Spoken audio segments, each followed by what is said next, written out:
मगहर से सतलोक गए कबीरा, जाका पाया नहीं शरीरा। सर्व सृष्टि रचनहार कबीर परमेश्वर जी के 507वें निर्वाण दिवस के उपलक्ष्य में दिनांक 6 से 8 फरवरी 2025 को नेपाल सहित भारत के 11 सतलोक आश्रमों में 3 दिवसीय महासमागम का आयोजन किया जा रहा है। इस शुभ अवसर पर दहेज मुक्त विवाह, रक्तदान शिविर, नेत्र व दंत जांच चिकित्सा, आध्यात्मिक प्रदर्शनी, विशाल सत्संग और विशाल भंडारे का आयोजन किया गया है। आप सभी को इस अद्वितीय कार्यक्रम में सादर आमंत्रित किया जाता है।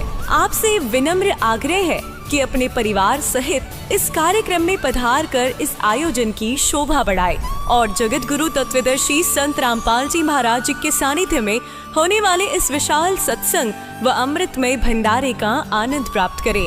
इस भव्य कार्यक्रम का आयोजन सभी सतलोक आश्रमों में किया जाएगा। इस कार्यक्रम का सीधा प्रसारण सतलोक आश्रम श्री धनाना धाम, तहसील गोहाना, जिला सोनीपत, हरियाणा से आप 8 फरवरी 2025 को सुबह 9:10 से साधना टीवी चैनल, संत रामपाल जी महाराज यूट्यूब चैनल और स्पिरिचुअल लीडर संत रामपाल जी पर देख सकते हैं।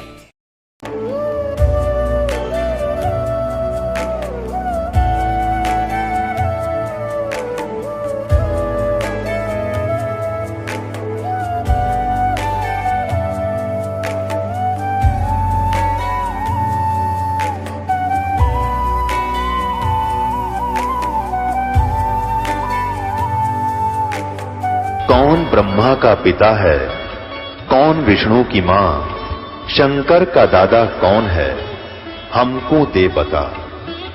ये जानने के लिए कृपया सुनिए जगत गुरु तत्वदर्शी संत रामपाल जी महाराज के अमृत वचन सर्व पवित्र धर्मों के पवित्र शास्त्रों के आधार पर। नमस्कार दर्शकों, हर जीव आत्मा को सच्चे पूर्ण परमात्मा की तलाश होती है। जब देवी देवताओं की भक्ति से मन को शांति और सुख नहीं मिलता तो आत्मा किसी सर्वशक्तिमान परमेश्वर की ओर मुड़ती है। एक ऐसी ही कहानी है उत्तर प्रदेश के बदायूं जिले में रहने वाले कौशल कुमार जी की। क्या कारण था जो कौशल जी ने सभी साधनाओं को त्याग कर संत रामपाल जी महाराज से नाम दीक्षा ली? आइए सुनते हैं कौशल कुमार जी की कहानी इन्हीं की जुबानी। नमस्कार सर। नमस्कार सर। सर क्या नाम है आपका? कौशल कुमार सर। कौशल जी आप कहाँ से हैं? Sir Badaun UP. कौशल जी संत रामपाल जी महाराज से नाम दीक्षा आपने कब ली? 7 अगस्त 2014 को। कौशल जी क्या काम करते हैं आप? सर मेरा इसमें मेडिकल है और मैं सेल्फ प्रैक्टिस करता हूँ। सर संत रामपाल जी महाराज से नाम दीक्षा लेने से पहले क्या आप कोई भक्ति साधना भी करते थे?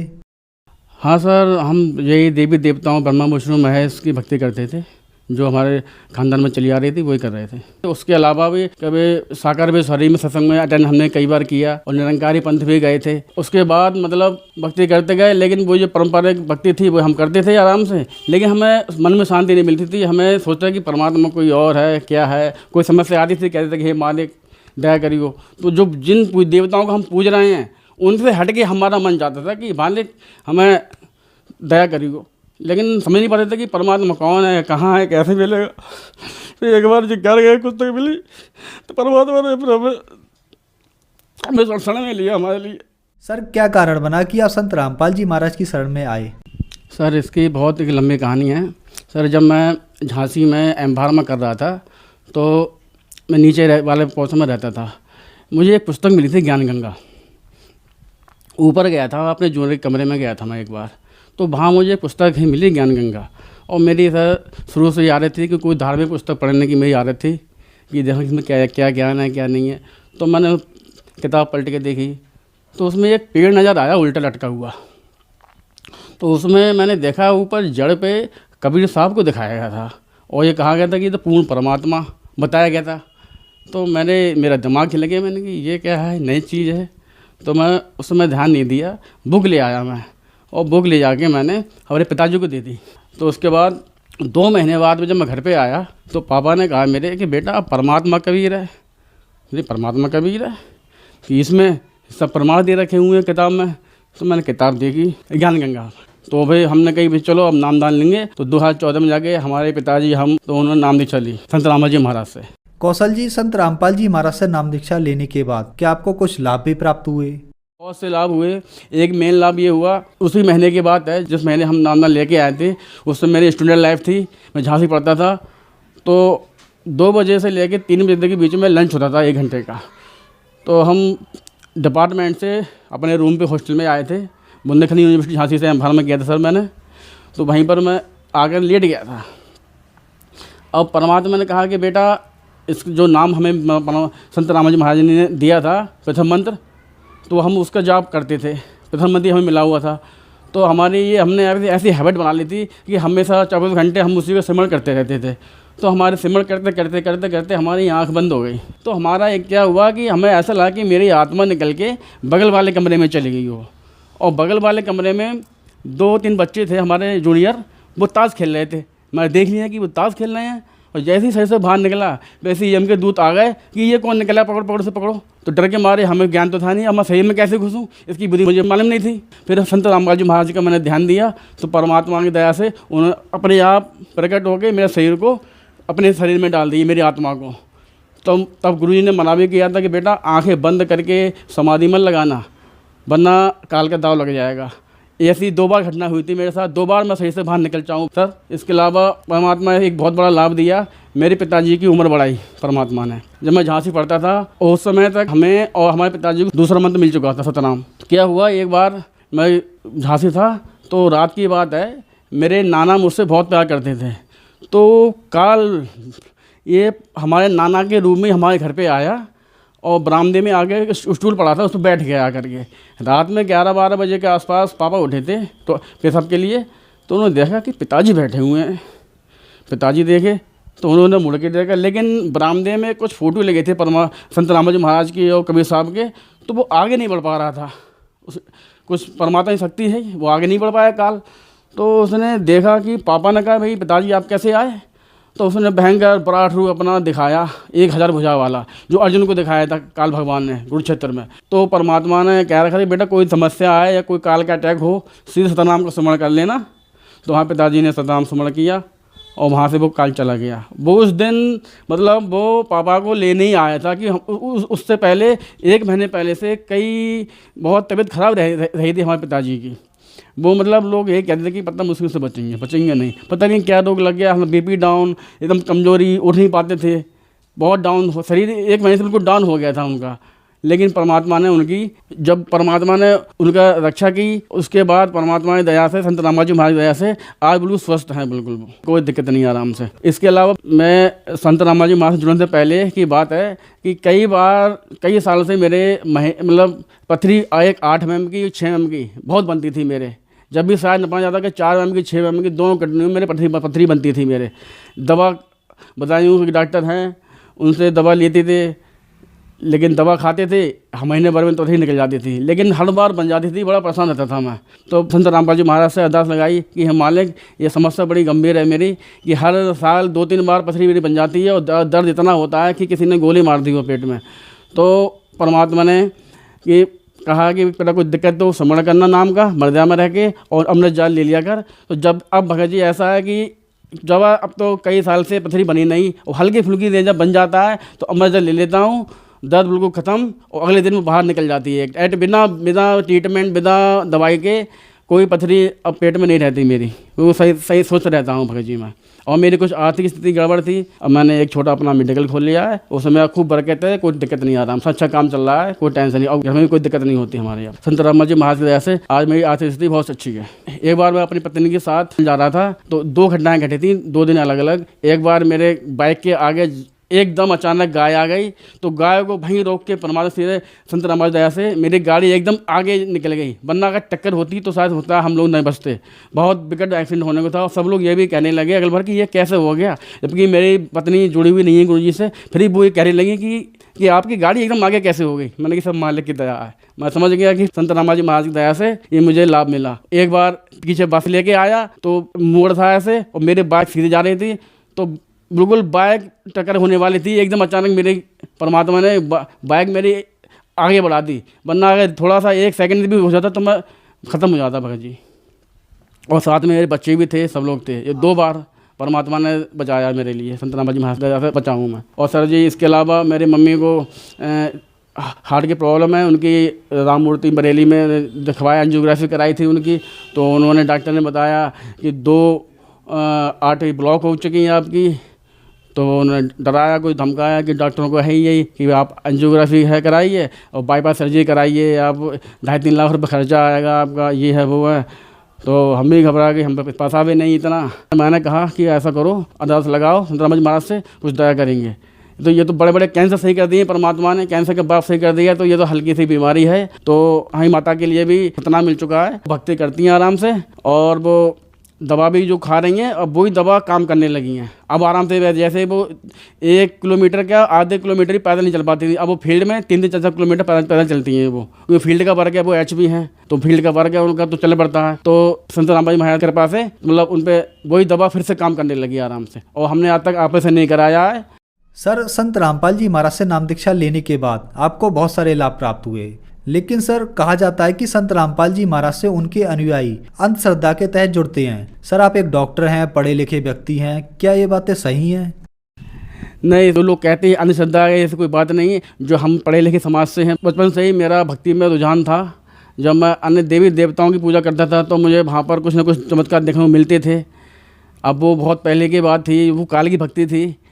क्योंकि एक बार मैं आपको बताऊं कि एक बार मैं गायत्री देवी का कोई फ़ोटो लगा के ना, क्योंकि स्टूडेंट थे और स्टूडेंट गायत्री की पूजा बहुत करता था। जैसे हमें पूर्ण परमात्मा की तलाश थी, हमें अब तक यही नहीं पता था कि पूर्ण परमात्मा कौन है, कि ब्रह्मा जी हैं, कि विष्णु हैं, कि शिव हैं, कि पार्वती हैं, कि शंकर जी हैं, कि हनुमान जी हैं, कि राम हैं, कृष्ण है। मतलब हमें हमारे जो धर्म गुरु थे हिंदुओं धर्म के, उन्होंने हमें ऐसा भटका रखा था कि पता नहीं हम जो क्या करें क्या ना करें। लेकिन परमात्मा आत्मा का साथी है, उन्होंने बताया, उन्होंने मार्ग दिखाया। वो पुस्तक दिलाई परमात्मा की ज्ञान गंगा, वो पढ़ी हमने, उसमें सब देखा हमने, डिटेल देखी कि ब्रह्मा विष्णु में अजर अमर नहीं है, इनकी मृत्यु होती है, इनके माता पिता भी हैं, इनका पूरी फैमिली वो देखा परिचय, तो पता लगा कि परमात्मा एक है। उससे पहले हम नाटक पिक्चरों में देखते थे कि सबका मालिक एक है, साईं बाबा बोलते थे नाटकों में ऐसे भी कि सबका मालिक है, वो एक कौन है आखिर, कोई बता ही नहीं पाया कोई आज तक। तो फिर हमें वो बुक मिली परमात्मा की दया से, तो वो हमें फिर पता लगा, फिर सच्चाई हमने खुद जानी, खुद पढ़े लिखे, खुद गीता वेद पुराण खुद देखे। संत रामपाल जी महाराज ने जो खुद दिखाए कि बेटा देख इसमें ये लिखा है, इसमें ये लिखा है, जो खुद पढ़ा देखा तो बिल्कुल यकीन हो गया कि हाँ, कबीर इज कंप्लीट गॉड, पूरा कबीर है और कुछ नहीं। सर, जो दर्शक आज आपको टीवी पर देख रहे हैं, आप उनके लिए क्या संदेश देना चाहेंगे? संदेश क्या सर, मैं प्रार्थना कर सकता हूँ कि संदेश देने वाला परमात्मा है। दास थोड़ा ये कहना चाहेगा कि भाई पढ़ा लिखा समाज है, ठीक है, मानव जन्म दुर्लभ है, मिले न बारंबार, और तरबत से पत्ता टूट पड़े बहु न जुड़ेदार। इसलिए परमात्मा ने कहा है कि बेटा मनुष्य जन्म मिला है, परमात्मा पाने के लिए मिला है, एक बार अगर ये शरीर छूट गया तो पता नहीं क्या होगा। इसलिए अपने मनुष्य जन्म को सफल बनाने के लिए ज्ञान गंगा पुस्तक मंगाएं, पढ़ें और परमात्मा के ज्ञान को समझें और सतभक्ति ग्रहण करें और अपना पूर्ण मोक्ष करवाएं। सर, संत रामपाल जी महाराज से नाम दीक्षा कैसे प्राप्त की जा सकती है? संत रामपाल जी महाराज से नाम दीक्षा लेने के लिए टीवी पे सत्संग आता है संत रामपाल जी महाराज का, उस पर आप नीचे एक लाइन चलती है, उसमें नंबर दिए हुए हैं। उस नंबर पे आप जब कांटेक्ट करोगे तो आपको आपके ज़िले में जहाँ नामदान केंद्र खुला हुआ है वहाँ की जानकारी मिल जाएगी। वहाँ नामदान केंद्र पर जाके जो जिला कोऑर्डिनेटर है उससे बात करके आप संत रामपाल जी महाराज से नाम दीक्षा ग्रहण कर सकते हो। धन्यवाद सर। धन्यवाद। दर्शकों, अभी आपने सुने संत रामपाल जी महाराज से दीक्षा प्राप्त करके सुखी हुए भक्त के अनुभव। अब देखिए जगत गुरु तत्वदर्शी संत रामपाल जी महाराज के मंगल प्रवचन। श्रीमद् भगवत गीता को भी हम एक बहुत पवित्र सदग्रंथ मानते हैं। अब उन सदग्रंथों में क्या क्या मैटर है, क्या विवरण है, ये आज तक हमें नहीं पता था। हम ये अवश्य मानते थे कि वेदों में जो लिखा है वो बहुत अच्छा है, वो सत्य है। और वेदों में कौन सी मेडिसिन की वो तो है नहीं, वो बुक, वो तो भगवान ने के विषय में जानकारी है सारी। वो परमात्मा कौन है, वो परमात्मा कैसा है, वो परमात्मा करता क्या है, वो लीला करता क्या है, किस रूप में रहता है, ये सारा ज्ञान वेदों में लिखा था। लेकिन वेद संस्कृत में थी और संस्कृत भाषा का जानने का अधिकार केवल एक वर्ग को था, एक वर्ग को था, ब्राह्मण को। अब इन ब्राह्मणों ने जैसा भी ऋषियों ने पढ़ा इन अपने वेदों को, ये नहीं समझ सके वेदों के गूढ़ रहस्यों को, क्योंकि इनके पास तत्व ज्ञान नहीं था। अब देखो, इन्होंने वेदों को पढ़ा और श्रीमद् भगवत गीता को पढ़ा। श्रीमद् भगवत गीता अध्याय नंबर 4 के श्लोक नंबर 34 में कहा कि उस तत्व ज्ञान को, कौन से तत्व ज्ञान को? श्रीमद् भगवत गीता अध्याय नंबर 4 के श्लोक नंबर 32 में कहा कि वो तत्व ज्ञान जो परमात्मा ने अपने मुख कमल से आकर बोला है, वो तत्व ज्ञान है। और उसमें यज्ञों की अर्थात धार्मिक अनुष्ठानों की जानकारी बहुत विस्तार के साथ है। और उसके जानने के बाद फिर तू सर्व प्रकार से कर्मों से मुक्त हो जाएगा, वो है तत्व ज्ञान। तो चौथे अध्याय के 34वें श्लोक में कहा कि उस तत्व ज्ञान को तू तत्वदर्शी संतों के पास जाकर समझ और उनको दंडवत प्रणाम करने से, कपट छोड़कर विनम्र भाव से याचना करने से, प्रार्थना करने से वो तत्वदर्शी संत तुझे परमात्म तत्व का ज्ञान कराएंगे। तो इससे सिद्ध हो गया कि गीता ज्ञान दाता ये कह रहा है कि मैं उस तत्व ज्ञान से अपरिचित हूं। नहीं तो एक 18 अध्याय लिखे, 19वां और लिख दो यूं तत्व ज्ञान भाई, उसको पता ही नहीं था इसके बारे में। ऐसे ही चारों वेदों का सारांश है पवित्र श्रीमद् भगवद गीता, पवित्र चारों वेदों का। तो यजुर्वेद अध्याय नंबर 40 के मंत्र नंबर 10 से लेकर 13 तक 2 बार गवाही दी है कि कोई तो परमात्मा को असंभवात माने जो जन्म नहीं लेता यानी निराकार है, और कोई उसको कहते हैं संभवात जैसे राम और कृष्ण रूप में जन्म लेकर प्रकट होता वो साकार है। कहते हैं भगवान साकार है या निराकार है, इसकी जानकारी भी तत्वदर्शी संत बताएंगे, उनसे सुनो, वो सही सही बताते हैं। तो इससे सिद्ध हो गया कि वेद ज्ञान भी कंप्लीट नहीं है। इसलिए वेदों में लास्ट में लिखा है नेति नेति। नेति का अर्थ होता न इति, इति माने एंड अंत, न माने नहीं। हमने जो ज्ञान दे दिया ये पूर्ण नहीं है, ये इतना ही नहीं है। तो इससे सिद्ध हो गया कि वेद भी इनकम्प्लीट ज्ञान रखते हैं। तो इन महापुरुषों ने, ब्राह्मणों ने, ऋषियों ने, जैसे ब्रह्मा ने, विष्णु ने, शिव जी ने, इन सभी ने वेदों को पढ़ा और वेदों में भी पढ़ने के लिए ड्यूटी लगा दी ब्रह्मा की कि आप इनको पढ़ो और अच्छी तरह समझो और हमें समझाओ। तो ब्रह्मा को ब्राह्मण कहने लगे। ब्रह्मा के वंशज जितने थे, ब्रह्मा जी ने उन ऋषियों को भी अपनी तरफ से जैसा भी उन्होंने वेदों को समझा वो ज्ञान बता दिया, तो उसके वंशज सारे ब्राह्मण कहलाने लगे। तो ब्रह्मा जी ने जो विष्णु और शिव जी को ज्ञान दिया उन्होंने फाइनल मान लिया कि जो इन्होंने ठीक पढ़ा है वेदों को ऐसा ही होगा। यही परंपरा फिर आगे चलते हुए आ गई। इन वेदों को पढ़ने का केवल अधिकार ब्राह्मणों को रह गया। संस्कृत भाषा को यही जानते थे, अन्य नहीं जानते थे। अभी कुछ समय पहले भी अपने भारतवर्ष में संस्कृत पढ़ने का अधिकार केवल ब्राह्मणों को था, अन्य जाति का ब्राह्मण नहीं, कोई भी व्यक्ति संस्कृत नहीं पढ़ सकता था। भारतवर्ष में एक काशी विद्यापीठ रही है, काशी में, उसमें केवल ब्राह्मणों के ही बच्चों को पढ़ाया जाता था। और एक यहाँ कड़ौली गांव है खरखोदा के पास, कड़ौली जिला सोनीपत में। कड़ौली गांव का एक निश्चल नाम का बच्चा था। उसके मन में प्रेरणा हुई कि मैं संस्कृत भाषा को जानूं और फिर सदग्रंथों को समझूं और फ्री ऑफ कॉस्ट सबको बताऊं। ये ब्राह्मण वर्ग ने तो केवल इसको अपनी रोजी रोटी तक सीमित कर लिया। इस उद्देश्य से उस किसान के जाट के पुत्र ने एक झूठा सर्टिफिकेट बनवा लिया नंबरदार तय कि ये निश्चल दास ब्राह्मण वर्ग कुल से संबंध रखता है, इस गांव का रहने वाला है, और वो बनवा कर चला गया। काशी विद्यापीठ में प्रवेश पा लिया। वहां उसने विद्या ग्रहण की और पूरी यूनिवर्सिटी में 1 नंबर पावे, फर्स्ट स्टैंड करे, अपनी शिक्षा पूर्ण कर ली। जब वो चलने लगा तो उस काशी विद्यापीठ के प्राचार्य की एक कन्या विवाह के योग्य होगी थी। अब वो लोग जैसे आजकल विद्या केवल रोजी रोटी के लिए ही उद्देश्य बनाकर ग्रहण की जाती है। जैसे कोई डॉक्टर की लाइन में जाता है रोटी रोजी के लिए, इंजीनियर लाइन में जाता है रोजी रोटी के लिए, अध्यापक लाइन की कोई कोर्स करता है रोजी रोटी के लिए। तो उसी तरह विद्या का उस समय प्रयोग करते थे ब्राह्मण वर्ग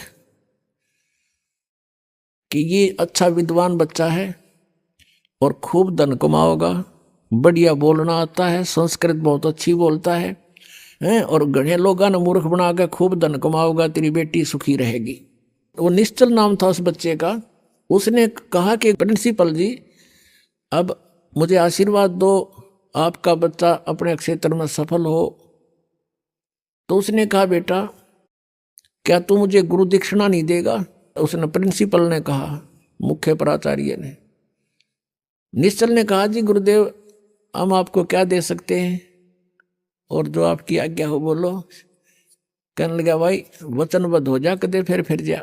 वचनबद्ध हो गया जी कि मैं अपनी कन्या का विवाह तेरे साथ करना चाहता हूं, मना मत करना। अब यहां फंस गया धर्म संकट में कि कल न पता लगेगा घर के कूटेंगे और सारा समाज विरोध करेगा, ये ब्राह्मण वर्ग विरोधी हो जाएंगे। तो उसने साची बतानी पड़गी कि प्रिंसिपल जी मेरी बात सुनो। उसने सारा कहानी बता दी कि मैं किसान का पुत्र हूं, जाट का, मैं ब्राह्मण नहीं हूं और मैंने ये झूठा सर्टिफिकेट बनवाना इसलिए जरूरी समझा कि मैं संस्कृत पढ़ना चाहूँ था और इन सदग्रंथों के गूढ़ रहस्य को समझ के वेदों को जनता में फ्री ऑफ कॉस्ट सेवा करना चाहता हूँ। मैं शादी भी नहीं कराना चाहता था, मैं फ्री ऑफ कॉस्ट सेवा करूँगा, मैं इस उद्देश्य से यह शिक्षा ग्रहण करने आया हूँ, मैं ब्राह्मण नहीं। फिर वो प्रिंसिपल लाल पीला हो गया, उसने बहुत खरी खोटी सुनाई और श्राप दे दिया और वचन ले लिया कि वचनबद्ध हो कि संस्कृत भाषा में ना तो कोई प्रवचन करेगा और ना ही कोई लेखन कार्य करेगा। उसने कहा ठीक है गुरु जी जैसे आप कहोगे।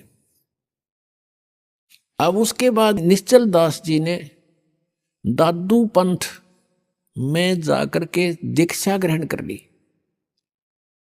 आदरणीय दादू साहब जी को परमेश्वर कबीर देव जी आकर मिले थे, पूर्ण परमात्मा। 7 वर्ष के दादू जी थे तब परमात्मा को मिले थे।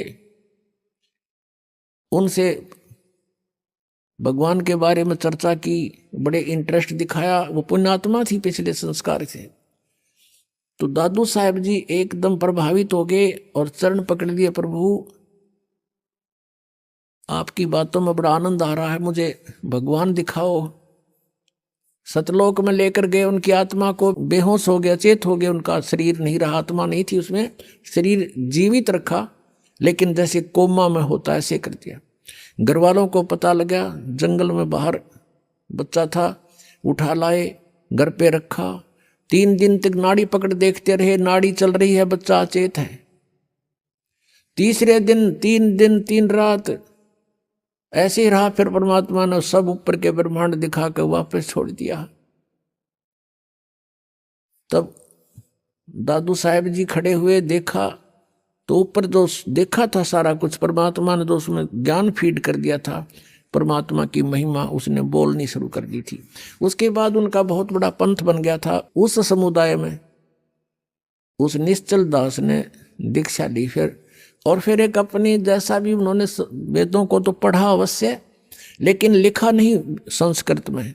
उसने फिर संत भाषा में, जैसे संतों की भाषा 2 है, शब्दावली होती है, ऐसे उसने एक निश्चल ग्रंथ बनाया।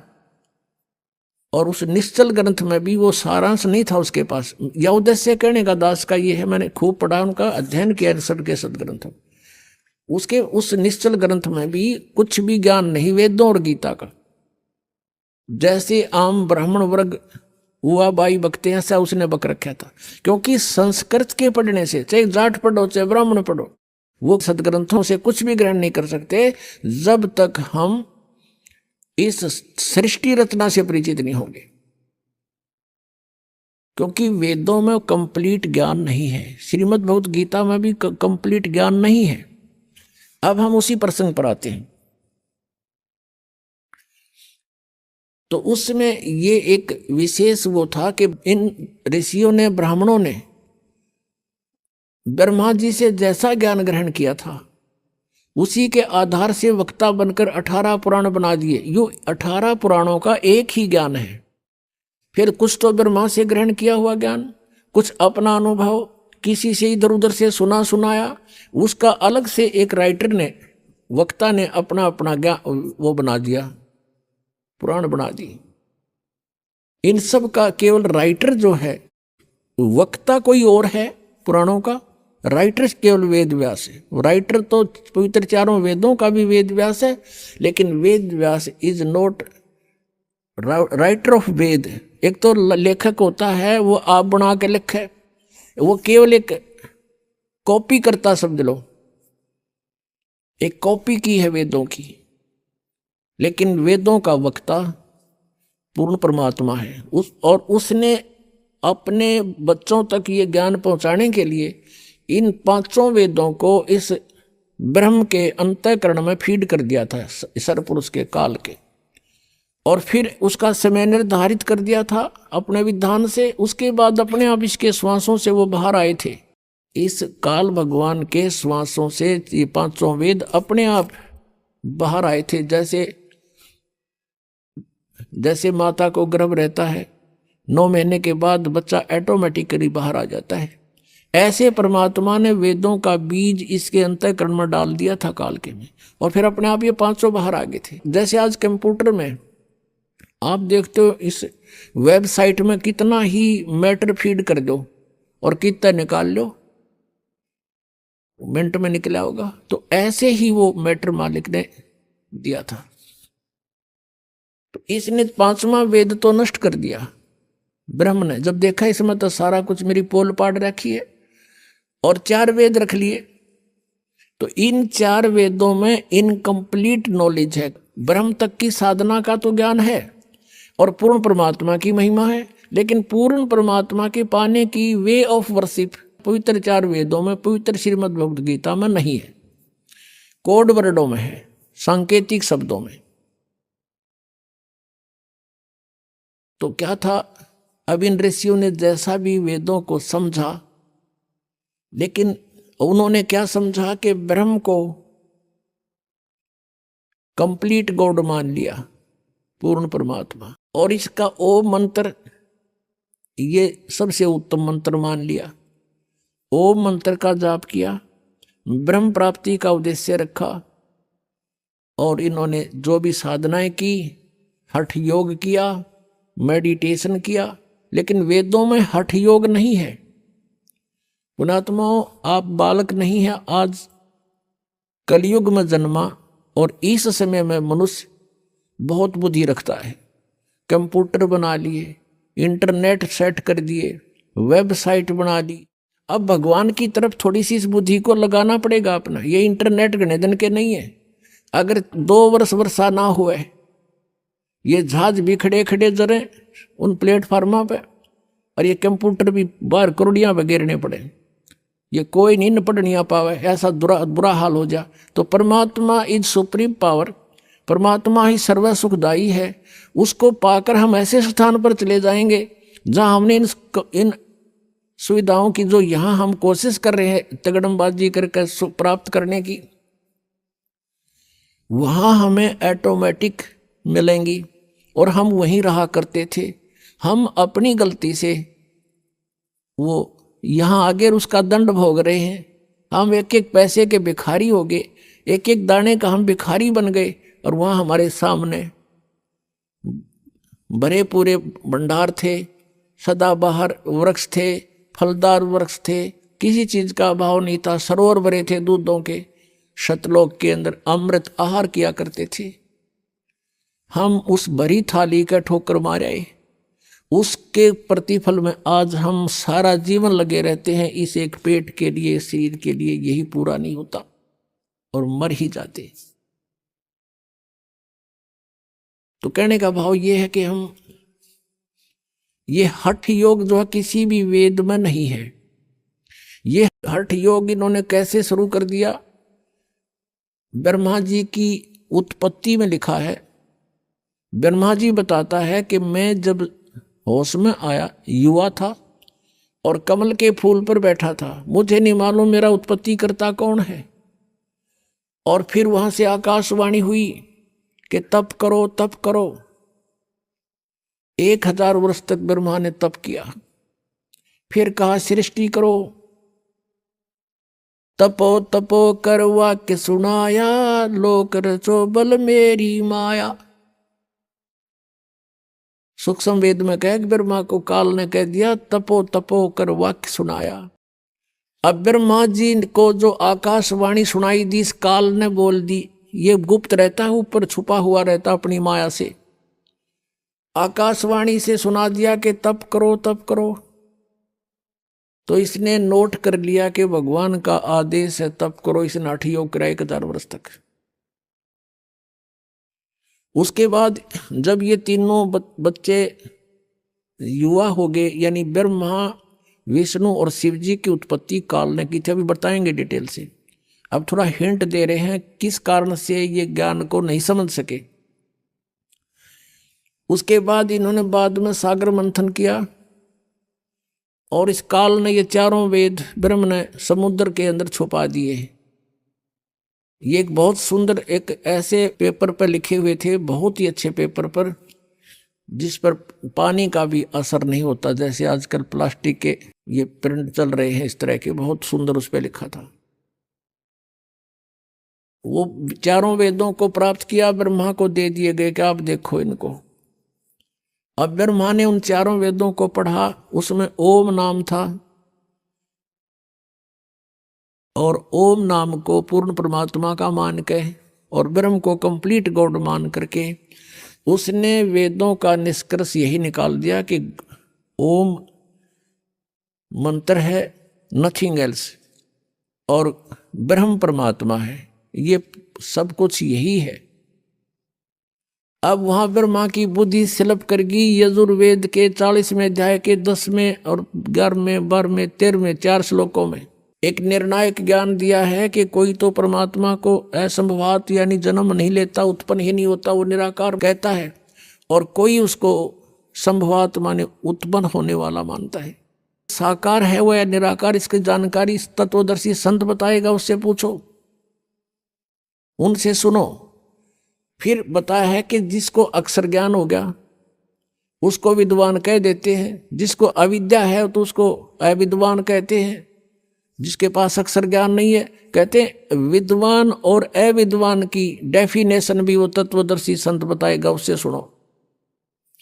तो ये दास बताएगा आपको विद्वान कौन था, अविद्वान कौन थे। जो वेदों को जानते हैं वो विद्वान हैं, जो वेदों का ज्ञान नहीं जानते संस्कृत भाषा से विद्वान नहीं बन जाते। जो आज संस्कृत जानता है उसको इंग्लिश नहीं आती तो वहां इंग्लिश में अविद्वान है वो।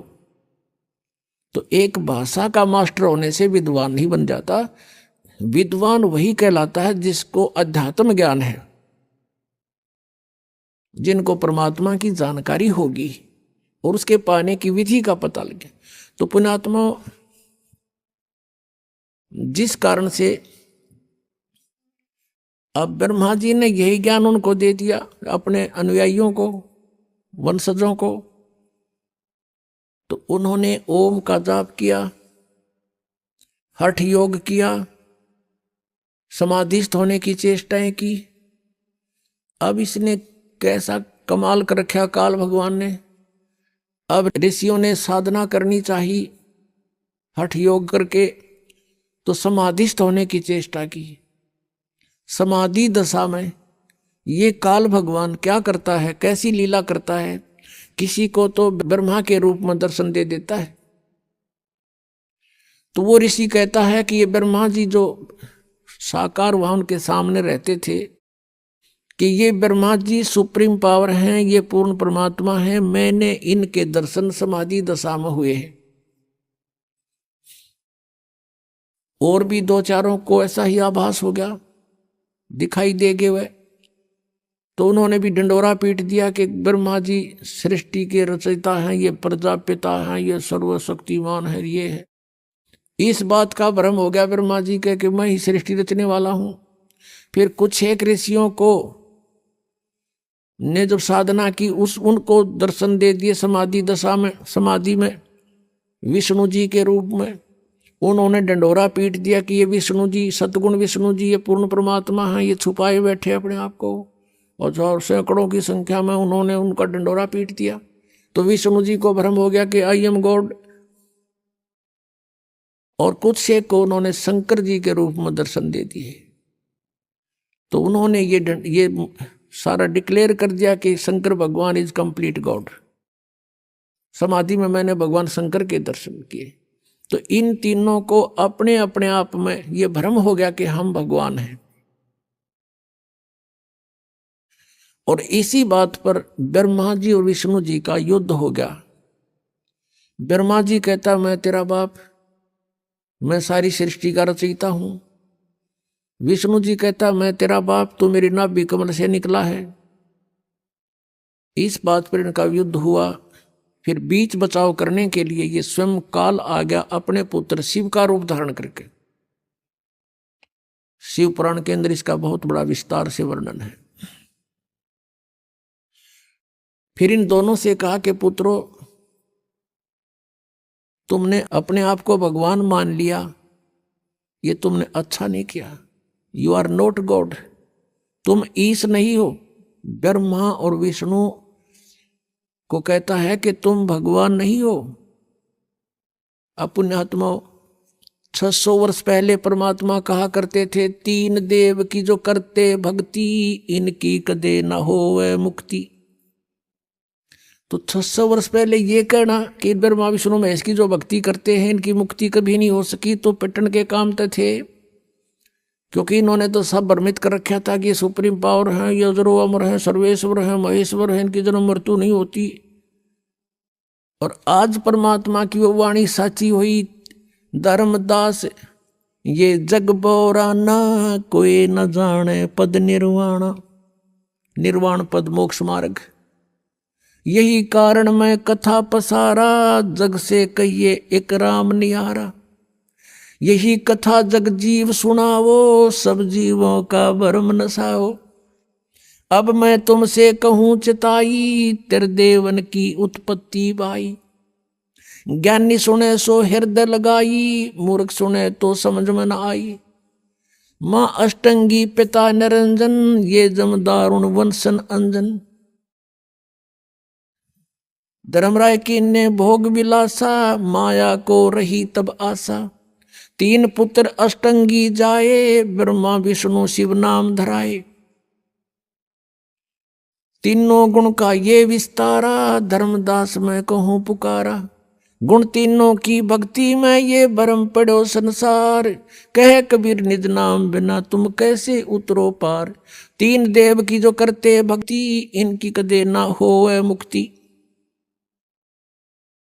600 वर्ष पहले कहा था भगवान ने कि इन ब्रह्मा विष्णु महेश के माता पिता बताऊं धर्मदास कौन है। इनके माता पिता हैं यो ज्योत स्वरूप निरंजन काल, तो इनका पिता है, और दुर्गा अष्टंगी इनकी माता है। रजगुण ब्रह्मा है, सतगुण विष्णु, तमगुण शिव जी। और इन तीनों देवों की जो भक्ति करता है उनकी मुक्ति नहीं हो सकती, ये नासवान है। तो इस बात का विरोध हुआ था 600 वर्ष पहले परमात्मा का बहुत जबरदस्त। परमात्मा के ऊपर कबीर देव जी के ऊपर कैर तुड़वा दिए थे नकली गुरुओं ने, मंडलेश्वरों ने, कि ये झूठा है, कपटी है, ऐसा वेदों और सदग्रंथों में कहीं नहीं लिखा। और परमात्मा कहा करते थे हम ही अलखला हैं, और कुतुब गोस और पीर, गरीबदास खालिक धनी हमरा नाम कबीर। इस बात से और चढ़ गए कि तो एक दुल्हा अपने आप को भगवान कहता है।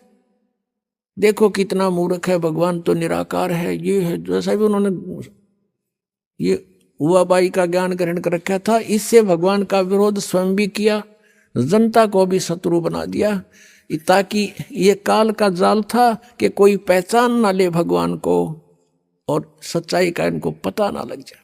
पुण्यात्माओं, पहले तो ये दिखाते हैं कि परमात्मा कैसी लीला करता है।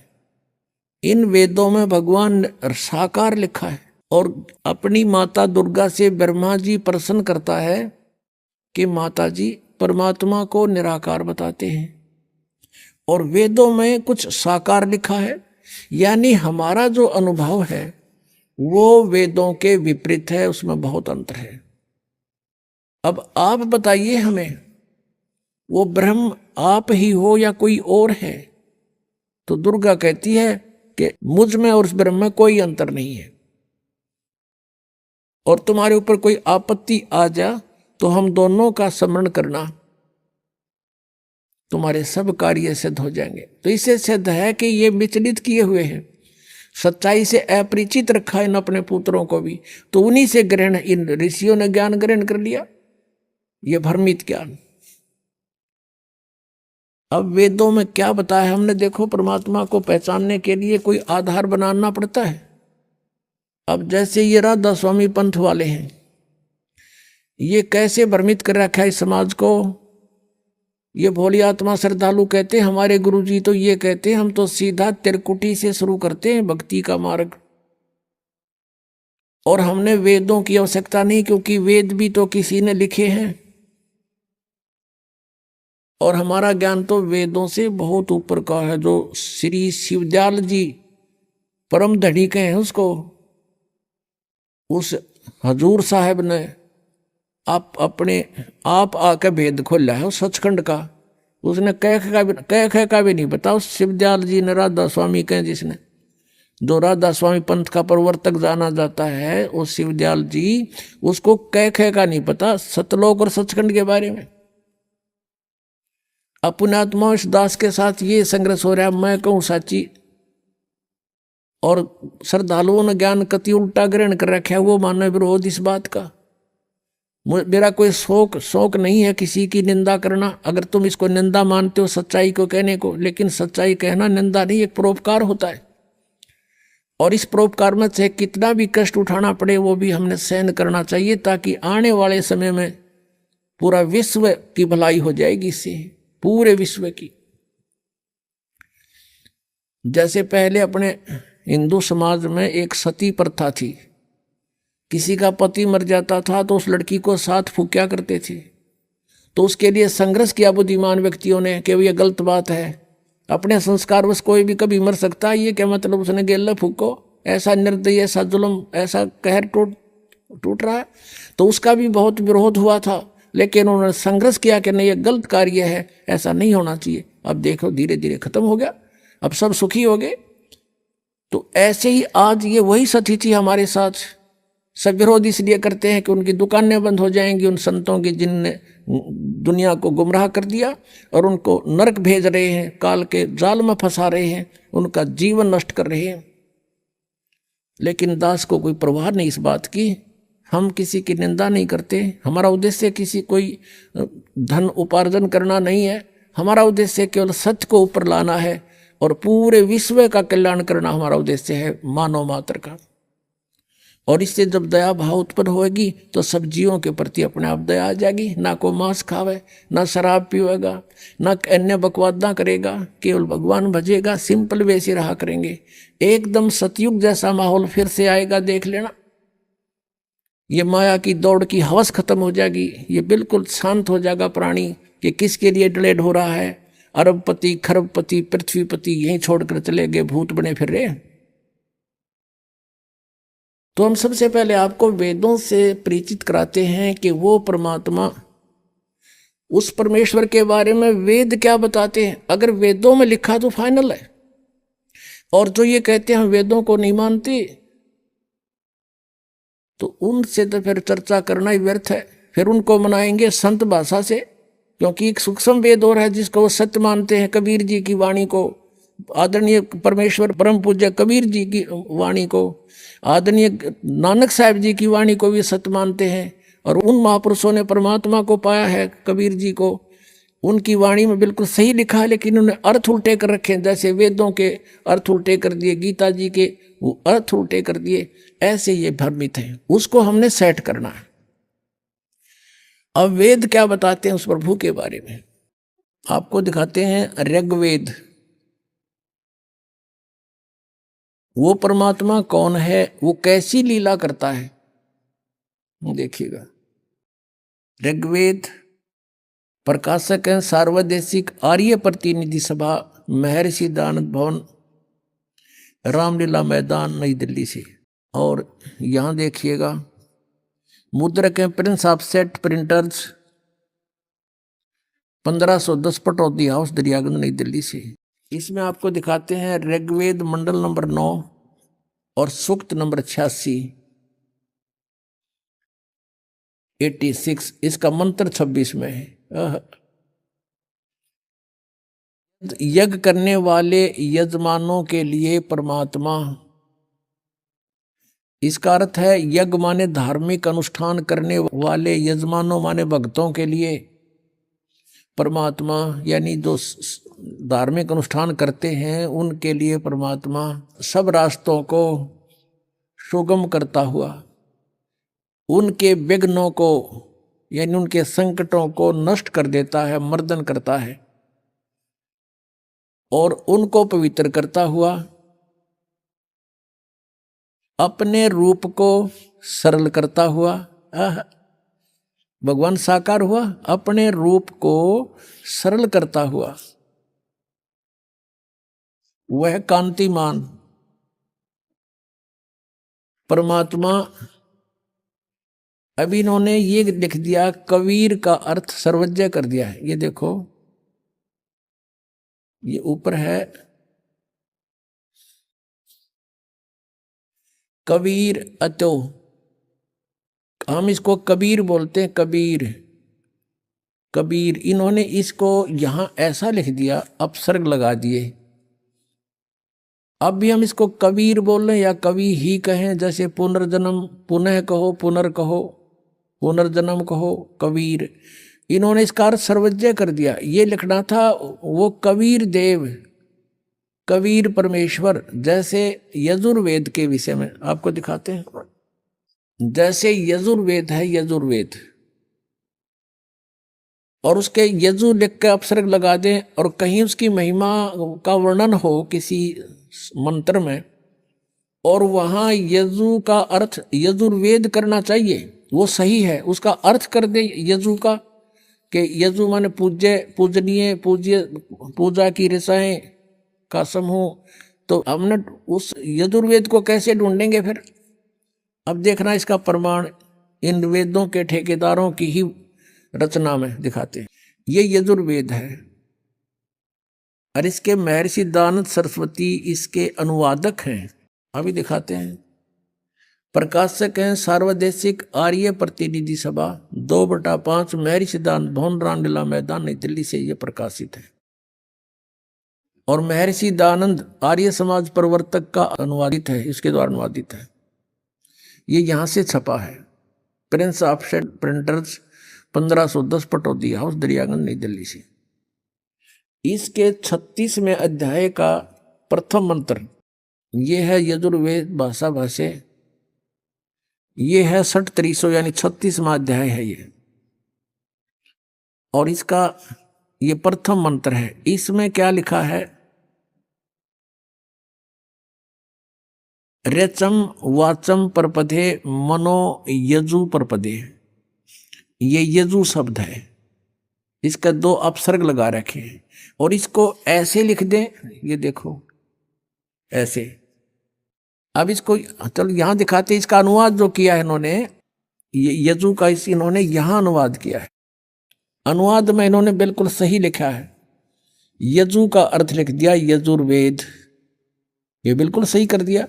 अगर यहाँ यजुर्वेद ना लिख के और ये लिख दें कि यजु यानी पूजा की रसाएं, क्योंकि यजु शब्द जो है ये पूजा से संबंधित है, तो उसका किसी भी शब्द का कोई अर्थ तो होता ही है। तो यहाँ अगर यजुर्वेद ना लिखते तो इस यजुर्वेद को कैसे पहचानेंगे किसकी महिमा है? इन्होंने ठीक ऐसा वहां करना चाहिए था जहां नहीं किया। अब हम फिर आते हैं उस ऋग्वेद पर, जहां पर इन्होंने कबीर का अर्थ कवि कर दिया, सर्वज्ञ कर दिया। प्रथम तो कोई भी कवि सर्वज्ञ नहीं हो सकता। कवि का अर्थ काव्यकार तो लिख सकते थे तो कोई दिक्कत ना थी, लेकिन हम फिर भी पहचान लेते सच्चाई को। इन्होंने कविकार सर्वज्ञ करके ये बिल्कुल गलती कर दी। कोई भी कवि सर्वज्ञ नहीं होता। यहाँ अर्थ लिखना था वो कबीर देव है, वो परमात्मा जिसके विषय में ये गुणगान किए जा रहे हैं, वेद जिसकी महिमा बता रहे हैं, वो कबीर देव, कबीर साहब, कबीर प्रभु है। देव कहो, भगवान कहो, परमेश्वर कहो।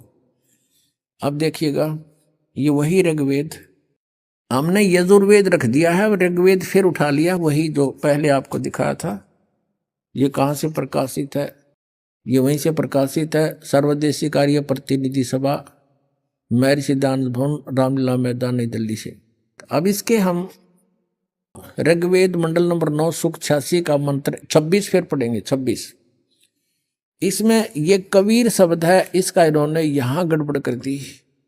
यज्ञ करने वाले यजमानों के लिए, यानी भक्तों के लिए, जो धार्मिक अनुष्ठान करते हैं उन भक्तों के लिए, यज्ञ माने धार्मिक अनुष्ठान, परमात्मा सब रास्तों को सुगम करता हुआ उनके विघ्नों को मर्दन करता है, उनके विघ्न, उनके संकटों का नाश करता है और उनको पवित्र करता है, यानी सब बुराइयों से हटा देता है और अपने रूप को सरल करता है। तेज पुंज अन्य दे धर के, हल्के तेज पुंज का शरीर बनाकर परमात्मा वो कांति में, यहाँ लिखना था वो कबीर देव, ये कबीर देव लिखना था। कबीर देव, कबीर साहब, कबीर भगवान, विद्युत के समान क्रीड़ा करता हुआ और वर्णीय पुरुष को, यानी अच्छी आत्मा को प्राप्त होता है, वहां से चलकर आता है। यहाँ देखना अब 27 मंत्र में ऋग्वेद मंडल नंबर 9 सूक्त 86 का मंत्र 27 पढ़ रहे हैं हम, 26 पढ़ लिया हमने ये इसका। अब इसमें क्या लिखा है कि जो परमात्मा, प्रकाश पुंज परमात्मा को बुद्धि वृत्तियां विषय करती हैं, जो परमात्मा ध्रुवलोक के तीसरे पृष्ठ पर विराजमान है, या वहां पर रहता है, ध्रुवलोक के तीसरे स्थान पर, तीसरे पृष्ठ पर, तीसरे भाग पर ऊपर रहता है, यानी एक देशीय भगवान सिद्ध हो गया कि कहीं एक स्थान पर रहता है। अभी आपने सुने संत रामपाल जी महाराज के मंगल प्रवचन।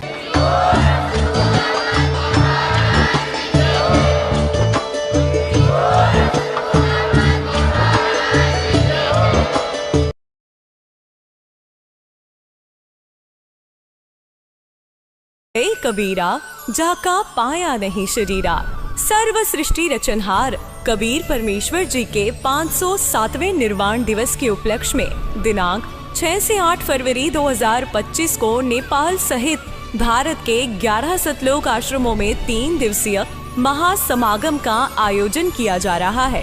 इस शुभ अवसर पर दहेज मुक्त विवाह, रक्तदान शिविर, नेत्र व दंत जांच चिकित्सा, आध्यात्मिक प्रदर्शनी, विशाल सत्संग और विशाल भंडारे का आयोजन किया गया है। आप सभी को इस अद्वितीय कार्यक्रम में सादर आमंत्रित किया जाता है। आपसे विनम्र आग्रह है कि अपने परिवार सहित इस कार्यक्रम में पधार कर इस आयोजन की शोभा बढ़ाए और जगत गुरु तत्वदर्शी संत रामपाल जी महाराज जी के सानिध्य में होने वाले इस विशाल सत्संग व अमृतमय भंडारे का आनंद प्राप्त करें। इस भव्य कार्यक्रम का आयोजन सभी सतलोक आश्रमों में किया जाएगा। इस कार्यक्रम का सीधा प्रसारण सतलोक आश्रम श्री धनाना धाम, तहसील गोहाना, जिला सोनीपत, हरियाणा से आप 8 फरवरी 2025 को सुबह 9:10 से साधना टीवी चैनल, संत रामपाल जी महाराज यूट्यूब चैनल